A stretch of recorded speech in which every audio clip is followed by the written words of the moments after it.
Olá, pessoal, tudo bem? Pessoal, hoje nós vamos falar um pouquinho sobre funções inversas. Só que para nós definirmos funções inversas, nós precisamos de três conceitos muito importantes dentro do estudo de funções. Nós precisamos definir funções injetivas, funções sobrejetivas e funções bijetivas, tá? Então, mais uma vez, eu gostaria de dar as boas-vindas, né? Sejam muito bem-vindos aí a mais uma aula. Nós estamos aí dando continuidade ao ensino remoto emergencial e vamos dar continuidade nos conteúdos. Nós já falamos um pouco sobre a teoria de conjuntos, já falamos um pouco sobre relações e iniciamos nos últimos dias o estudo das funções. E aí, para dar continuidade, como eu já mencionei anteriormente, esse é o próximo passo do nosso estudo, tá bom? Então, eu espero que estejam todos bem, espero que estejam todos em segurança e logo, logo estaremos todos juntos novamente, presencialmente, né? Aqui a gente está um tanto quanto distantes fisicamente, mas estou mandando aí para todos muita energia positiva, muita força, para que nós consigamos superar bem toda essa situação, né, que nós estamos vivenciando aí, e muita coisa boa vem por aí. Vamos pensar dessa forma, tá? Então, eu vou compartilhar uma tela aqui com vocês, só para apresentar alguns conceitos, apresentar algumas definições relacionadas a esse tema que eu comentei. Tá? Então, eu vou pedir a gentileza de vocês um momentinho só, para que eu possa compartilhar essa tela com vocês aqui.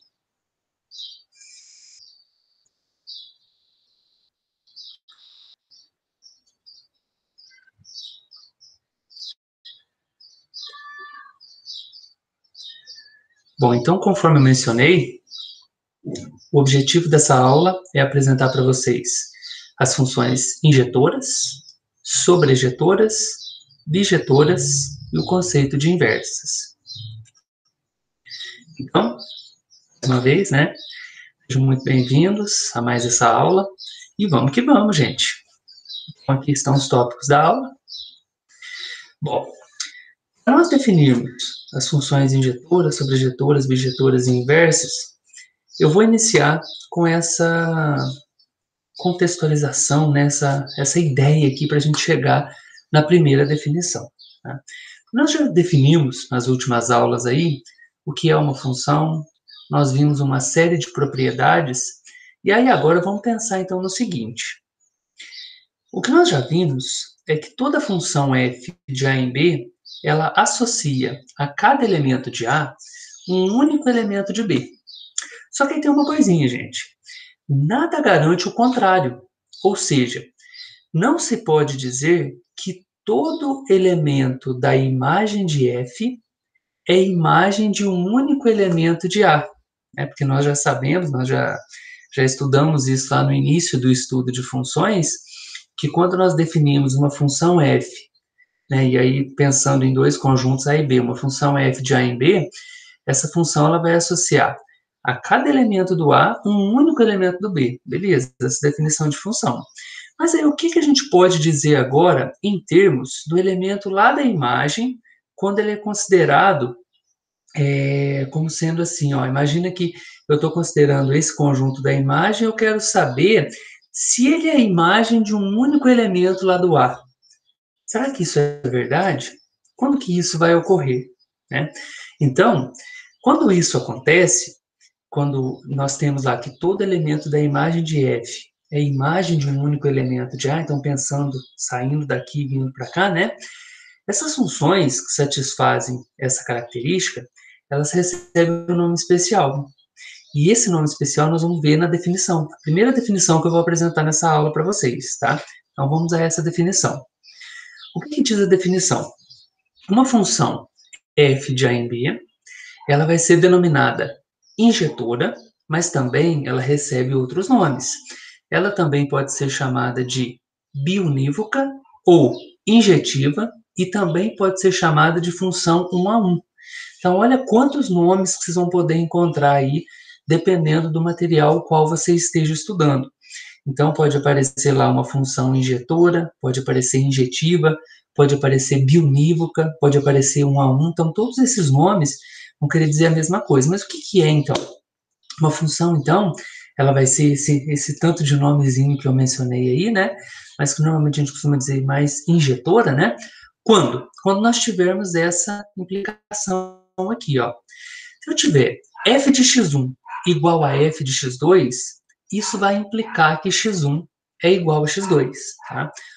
Para quaisquer x1 e x2, pertencente ao conjunto A, só que nós podemos pensar também de forma equivalente quando acontece o seguinte: se eu tenho x1 diferente de x2, isso vai implicar que o f de x1 é diferente do f de x2, para quaisquer x1 e x2 pertencente a A. Então aconteceu isso, olha, eu imagino lá, f de x1 igual a f de x2, tranquilo. E aí eu vou e encontro que x1 é igual a x2, ótimo, injetora. Ou então, de forma equivalente, como eu já mencionei, se eu tenho lá x1 e x2 diferentes, e aí eu chego que f de x1 é diferente do f de x2, eu posso dizer também que ela é injetora, tá? Eu trouxe aqui também algumas representações através de alguns diagramas, só para a gente ter mais ou menos uma ideia dessa ideia de injetora, tá? Então pensa comigo, nós temos aqui um conjunto A, ele tem 4 bolinhas vermelhas, né? Ele tem 4 elementos, e aqui nós temos um conjunto B, e ele tem 7 bolinhas vermelhas. Então, o que vai acontecer? Olha, nós temos dessa ligado nessa, dessa nessa, dessa nessa, dessa nessa. Então, o que acontece? Olha, se nós temos elementos distintos aqui, as imagens também, elas são distintas, porque, olha, esse elemento está ligado nesse, esse está ligado nesse, esse nesse e esse nesse, ou seja, atende à definição de injetora, tá? Ou de injetiva. Então, essa é uma função injetora. Da mesma forma, se vocês observarem esse outro caso aqui, ó, nós temos no domínio aqui 2, 4, 5 elementos, e aqui nós temos 5 elementos também no contradomínio. Mas olha, para cada elemento aqui, ó, está associado um elemento distinto aqui na imagem, beleza? Ou seja, vale aquela característica da definição. O que falava a definição? Olha, se f de x1 é igual a f de x2, isso implica que x1 é igual a x2, ou quando nós temos x1 diferente de x2, f de x1 é diferente de f de x2. Nesse caso aqui, a gente tem x1, x2, x3, x4, x5, mas olha, para todas essas situações, os f's são diferentes, né? Então, para valores distintos no domínio, nós estamos encontrando valores distintos lá no contradomínio referente à imagem, tudo bem? Então, aqui também ela é injetora. Agora, imagina essa situação aqui, ó. Nessa situação, o que nós temos? Nós temos aqui 5 elementos no nosso conjunto A, representando o nosso domínio, e aí tem as setinhas, né, indicando que tem uma função sendo aplicada aqui, mas olha para vocês verem. Do primeiro elemento está ligado nessa bolinha aqui, ó, e do quarto elemento está ligado na mesma bolinha. Ou seja, nós temos ali x1 diferente de x2, né, se pensarmos esse elemento como x1 e esse como x2, só que o f de x1 é igual ao f de x2. Aí não atende a condição da definição de função injetora, ok? Então, nesse caso aqui, ó, f não é injetora. Da mesma forma, a gente pode observar nesse caso aqui, ó. Olha, a gente tem aqui uma funçãozinha f, né?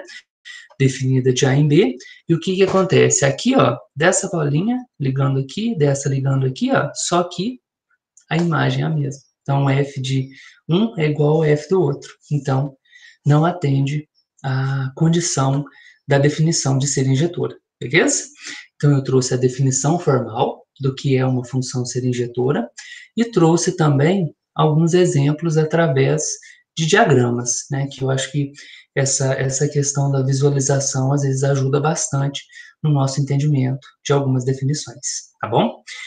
Então, eu trouxe aqui um exemplo, é lógico que assim como nós estamos fazendo em todas as nossas aulas online, o nosso objetivo vai ser, a partir desse estudo que vocês vão fazer nessa videoaula, eu sugiro sempre que vocês façam as suas anotações, aí quando nós chegarmos lá na nossa aula online, o que vai acontecer?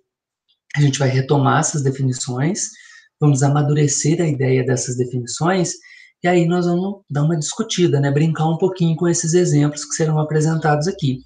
O exemplo que está sendo apresentado aqui é o seguinte: verifique se as seguintes funções ou se as funções a seguir são injetoras. Então, nós temos aqui 5 situações. Uma função f de z em z, dada por f de x igual a x mais 3. Uma outra função dada de g, 1, 2, 3, em ABC, e essa função ela é dada por g de 1 é igual a A, g de 2 é igual a C, g de 3 é igual a A. A terceira é uma função definida dos reais nos reais, dada por f de x igual a x à nona. A próxima é definida dos reais nos reais também, dada por menos 2x mais 3. E a última é uma função também nos reais, definida por x ao quadrado. Aí a pergunta aqui não quer calar. Será que essas funções aqui são injetoras? Como que nós vamos provar isso? Nós podemos usar lá a definição, né? A definição que foi mencionada lá no início. Então, vamos pensar um pouquinho, tentem, analisem a definição e vejam se vocês conseguem chegar em alguma coisa aí. Para quando nós chegarmos lá na nossa aula online, você falar assim, olha, peraí, a primeira é, a segunda não, a terceira... Enfim, eu quero ouvir de vocês o que vocês acharam a respeito desse exemplo aqui, tá bom? Então, nós vamos agora para uma outra situação. Aliás, antes de chegar na próxima situação, né, que vai ser o caso da sobrejetura, tem um teorema aqui também que eu acho muito importante de destacar e que nós vamos demonstrá-lo também depois. Esse teorema fala assim, suponhamos que f de A em B seja uma função. Então, existirá uma função g, da imagem de f em A, tal que g bola f é igual à identidade em A, se e somente se f for injetora. Então, nesse teorema, a gente tem um se e somente se, a gente vai ter duas coisinhas aí para provar. Então, é mais uma coisa que eu quero deixar para vocês pensarem um pouquinho. E lá na nossa aula online, nós vamos demonstrar esse teorema, tá bom? Então, aqui o objetivo é apresentar para vocês as ideias principais, as definições principais, e baseado nessas informações, quando nós chegarmos lá na nossa aula online, a gente vem e discute e tenta, né, chegar aí em um denominador comum em termos dessas demonstrações, em termos da resolução desses exemplos. Agora sim, vamos para uma outra situação. Como já foi mencionado, nós já sabemos, né, que toda função f de A em B associa a cada elemento de A um único elemento em B. Beleza. Só que aí tem uma outra coisa importante de ser destacada. Nada garante a existência de uma pré-imagem para cada elemento de B. Ou seja, nós não temos a certeza de que a imagem de f é igual ao conjunto B. Então, você tem lá o domínio, você tem um contradomínio. Vai ser aplicada uma função ali. O que nós sabemos já é que a cada elemento do A vai existir um único elemento do B. Beleza. Só que nós não sabemos se lá naquele conjunto B, se todos aqueles elementos daquele conjunto B, ou seja, do contradomínio, vão ser a imagem dessa função, certo? Ou seja, será que vai sobrar elemento lá naquele conjunto B? Então, isso é uma pergunta que pode surgir, né? Porque nada garante que a imagem vai ser igual ao contradomínio, né? No entanto, existem algumas funções que satisfazem essa propriedade. Qual a propriedade? Do conjunto imagem ser igual ao contradomínio. E nessa situação também recebe um nome especial. Assim como nós tivemos lá o caso do nome especial para a injetora, nesse caso, as funções que atendem a essa característica aqui, ó, do conjunto imagem ser igual ao contradomínio, essas funções recebem o nome de sobrejetora. E aí nós temos uma definição formal para isso também. Vamos ver qual é? Olha lá. Uma função f de A em B, ela vai ser denominada sobrejetora, e aqui também vão surgir uns outros nomes, né? Ou sobrejetiva, ou sobre, se a imagem de f for igual ao conjunto B. Ou seja, para todo y pertencente a B, vai existir um x pertencente a A, tal que f de x é igual a y. Ou seja, não vai sobrar elemento lá no contradomínio. Beleza? Então, o conjunto imagem vai ser igual ao conjunto contradomínio. E aí é o que nós podemos perceber aqui também nessa ilustração através de diagramas. Olha essa situação, nós temos aqui uma função de A em B, né? E o que vocês podem perceber, olha que todos os elementos aqui têm um correspondente lá no B, só que o que vocês podem perceber aqui, ó, é que não sobra nenhum elemento no contradomínio sem uma setinha. Ou seja, todos eles recebem uma setinha. Então, essa é uma sobrejetora. Olha de baixo, a mesma situação. Olha, por mais que nós tenhamos aqui o primeiro e o terceiro elemento do domínio com a mesma imagem, o que vai acontecer, olha, e aqui também, olha, esse e esse tem a mesma imagem, mas não tem problema. A definição de função sobrejetora, ela fala que o conjunto imagem precisa ser igual ao conjunto B, igual ao contradomínio, e é o que acontece aqui, ó, não sobrou nenhum elemento. Agora, nessas duas outras situações aqui, o que acontece são funções, beleza? Atende aquela condição lá, para todo x do conjunto A, tem um único elemento no conjunto B, só que o que vai acontecer aqui é que sobrou um elemento, olha, tá até marcado em azulzinho aqui, ó, sobrou esse elemento aqui sem ninguém. E, nesse outro caso aqui, ó, sobraram dois, ou seja, nessas duas situações, como o conjunto imagem não é igual ao contradomínio, nós dizemos que essas funções não são sobrejetoras, ok? Beleza. E da mesma forma que nós fizemos para o caso da injetora, aquele mesmo exemplo, ele vai ser aplicado aqui agora para nós analisarmos se essas funções, elas são sobrejetoras. Então, mais uma vez, eu os convido a darem uma olhada, né? Eu já fiz a leitura de todas essas funções lá, quando eu estava falando de injetora. Então, eu os convido para dar uma olhadinha nessas funções e, baseado na definição, será que elas são sobrejetoras? Aí, lá na nossa aula online, nós vamos entrar em detalhes nesse exemplo, ok? Bom, e tem um teorema também muito importante sobre funções sobrejetoras. Ele fala assim: suponhamos que f de a em b seja uma função, então, se existir uma função g de b em a, tal que f bola g seja igual a ib, a identidade em b, então f será sobrejetora. Então, nós já temos aí dois teoremas, um para injetora, um para sobrejetora, que nós vamos trabalhar com eles também, tá? Bom, qual o próximo passo? Beleza, nós falamos de injetora, falamos de sobrejetora. Agora, nós temos também algumas funções que satisfazem as duas condições. Nós temos funções que satisfazem as condições de injetividade e de sobrejetividade, ou seja, é injetora e é sobrejetora. Nesse caso, essas funções, quando elas são injetoras e sobrejetoras, essas funções recebem o nome de bijetoras, ou seja, nós temos a seguinte definição: uma função f de a em b, ela vai ser denominada bijetora ou também correspondência biunívoca se ela for injetora e sobrejetora. Então, atendeu as duas condições, ela é bijetora. Olha aqui esses diagramas que eu coloquei aqui para a gente dar uma pensada a respeito. Aqui nós temos o caso de uma função injetora, né? Tem aquela condição, nós temos x1 diferente de x2, então isso implica que f de x1 é diferente de f de x2.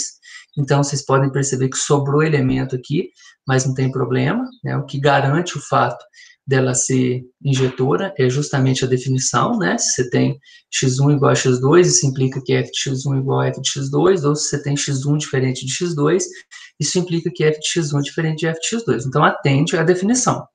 Aqui nós temos um caso de sobrejetora, ou seja, o conjunto imagem é igual ao contradomínio. Beleza, nós já revisamos esse conceito.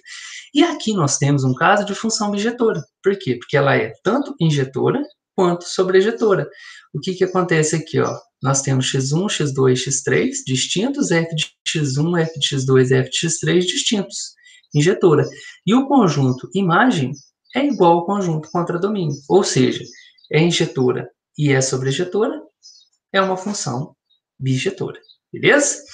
E nós temos também aqui um exemplo, né, para ilustrar a questão da bijetora, falamos da definição, mostramos essa parte gráfica.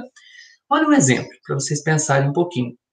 Sejam A o conjunto dos inteiros pares, ou seja, aqueles números que tem aquela carinha, né? Lembra quando nós falamos sobre demonstração de teoremas, falamos bastante sobre isso, números pares, números ímpares? Então, tem 2K para K inteiro, né? Vamos lembrar disso. E B, o conjunto dos inteiros ímpares, né? Aquela carinha 2K mais 1 para K inteiro. Então, pense a respeito disso. Será que essa função definida de A em B igual a x mais 1, onde A é o conjunto dos inteiros pares, B é o conjunto dos inteiros ímpares, será que essa função ela é uma bijeção? Será que ela é bijetora? Para ela ser bijetora, ela precisa ser injetora e ela precisa ser sobrejetora. Para ser injetora, nós temos que lembrar da definição tem aquela implicação, né? Se eu tenho x1 igual a x2, isso vai implicar que f de x1 é igual a f de x2, beleza? Mas aí lembra que esse x1 e esse x2 são números pares, porque está falando que o A é o conjunto dos pares. Aí como que eu posso chegar que f de x1 é igual a f de x2? Vamos pensar um pouquinho. E aí, para ser sobrejetora, nós já sabemos que o conjunto imagem tem que ser igual ao conjunto contradomínio. Como que a gente poderia pensar nisso, né? Se o contradomínio é o conjunto B, que é o conjunto dos ímpares, precisa ser igual à imagem. Então, quer dizer que a imagem vai ter que ter aquela carinha 2K mais 1 para K inteiro. Como que eu vou mostrar? Será que é uma abjeção? Será que é injetora? Será que é sobrejetora? Vamos pensar um pouquinho? E aí, não se esqueça, nós vamos voltar também nesse exemplo aqui. Então, nessa aula online, nós vamos ter bastante coisa para fazer, né? Tem já 2 exemplos, 2 teoremas aí, vem mais um daqui a pouco, tá? O objetivo aqui é falar de maneira geral sobre o assunto. Olha para o teorema que eu falei para vocês, né, que iria em seguida. Suponhamos que f de A em B seja uma função. Então, existirá uma função g de B em A, tal que g bola f é igual à identidade em A e f bola g é igual à identidade em B. Se somente se f for bijetora. Então, mais um teorema para a gente pensar um pouquinho. Então, tem um teorema associado à injetora, uma sobrejetora, e agora a gente junta aqueles teoremas e chega nesse da bijetora. Beleza? Mas por que esse teorema foi apresentado aqui? Porque quando nós temos funções que atendem a essa característica, vai cair nesse próximo resultado aqui, ó, nessa próxima definição. Uma função g de B em A que satisfaz as condições do teorema anterior, ou seja, que atende isso aqui, ó, g bola f igual a IA e f bola g igual a IB, guardem essa informação. Quando essa função atende essas condições, quando ela existir, né, ela vai ser denominada inversa de f. E a notação de inversa é esse f a menos 1 aqui. Neste caso, nós podemos dizer que a função f ela é invertível, ou também, em alguns casos, ela é chamada de inversível, né? Invertível, inversível. Às vezes você vai encontrar essas duas denominações aí. Beleza. E aí tem uma observaçãozinha importante aqui, inclusive no material de vocês, eu os convido a dar uma lida depois, né? Sempre complementar os conteúdos, que fala assim, ó. Apesar dessa notação f a menos 1 ser ambígua, devemos saber a diferença entre imagem inversa de um conjunto e de função inversa de uma função. É porque nós já falamos a respeito desse elevado a menos 1 quando eu estava falando para vocês sobre imagem e imagem inversa. E agora nós estamos falando de função inversa, né? Bom, de fato, f a menos 1 de C com C subconjunto de B é um subconjunto de A. Né? Então, quando nós temos esse f a menos 1 de C aqui, ó, ele vai ser um subconjunto de A. Enquanto que f a menos 1 de y, com y em B, se existir, isso é um elemento de A. E quando f for invertível e C for um subconjunto de B, nós temos que a imagem inversa de C, aí nesse caso, é igual à imagem f a menos 1 de C, ok? Sob a função inversa.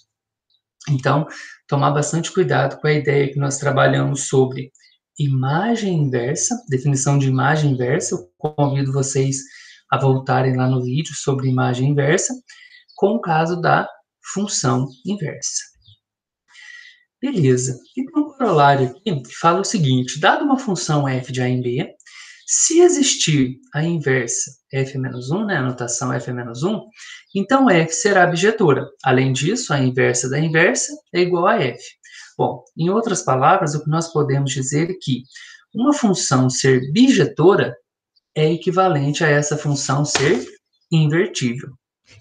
Aí nós temos aqui, né, um caso onde nós temos uma função de A em B, definida aqui por esse f, né? Então, x1, y1, x2, y2, x3, y3. E vocês podem perceber que aqui, ó, essa função f, ela atende a condição de injetora, atende a definição de sobrejetora, ou seja, ela é bijetora. E aí, o que fala anteriormente aqui, ó, uma função ser bijetora é equivalente a ser invertível. Então, se ela é bijetora, ela tem inversa, né? É o que acontece aqui, é como se nós estivéssemos analisando a f saindo do x1, vindo no y1, x2, y2, x3, y3, e olha a função inversa, saindo do y1, vindo no x1, do y2, vindo no x2, y3, vindo no x3. Nós está fazendo o quê? Ela está vindo no caminho inverso, beleza? E aí, para fechar essa parte, é lógico que a gente deixa também um exemplo, né? Eu acho bem importante sempre ter a questão da definição, teorema, uma conversa sobre e depois um exemplo para ilustrar bem. Fala assim, ó, verifique se a função f definida dos inteiros nos inteiros, dada por f de x igual a x mais 3, verifica se ela é invertível. Caso seja, determine sua inversa. Bom, o fato de ser invertível a gente pode analisar por meio dessa condição aqui, ó. Ela fala aqui, ó, f bola f igual a IA, f bola g igual a IB. Então, quer dizer, fala ali, ó. Então, existirá uma função g de b em a, tal que g bola f igual a IA e f bola g igual a IB, se e somente se f for bijetora. Então, aqui pede para nós analisarmos se ela é invertível e depois, caso ela seja, a gente determina a sua inversa. Tá? Tem também mais alguns exemplos que a gente pode discutir a respeito depois, mas aí vamos falar sobre isso lá na nossa aula online, beleza? Então, aqui foi mais ou menos uma ideia, né, um panorama geral sobre injetora, bijetora e inversa, mas nós vamos falar bastante sobre isso ainda, tá bom? Então, eu vou interromper o compartilhamento aqui. E aí, gente, eu convido vocês, mais uma vez, deem uma olhadinha no material, revejam esse vídeo, façam suas anotações, né? Como eu sempre costumo dizer, e estou repetindo mais uma vez, para mim funciona muito essa questão das anotações, fazer as marcações, a questão de possíveis dúvidas que surjam, e aí nós vamos conversar um pouco mais quando nós estivermos lá na nossa aula online, tá bom? Eu agradeço a todos mais uma vez e me coloco sempre à disposição. Vocês sabem que a gente tem aí diversas formas de contato, né? Nós temos o grupo do WhatsApp, nós temos a sala do Moodle, nós temos e-mail, tem a questão do privado no WhatsApp também, que muitas vezes vocês acabam me mandando dúvidas, não tem problema. Então, fiquem bem à vontade, tá? É aquele momento, né, que nós sabemos que está um momento bem complicado para todos nós, mas que vai passar, né? Nós vamos superar isso e é isso aí. Um grande abraço para todos vocês, se cuidem, tá? E a gente se vê, tá? Grande abraço para vocês, até mais.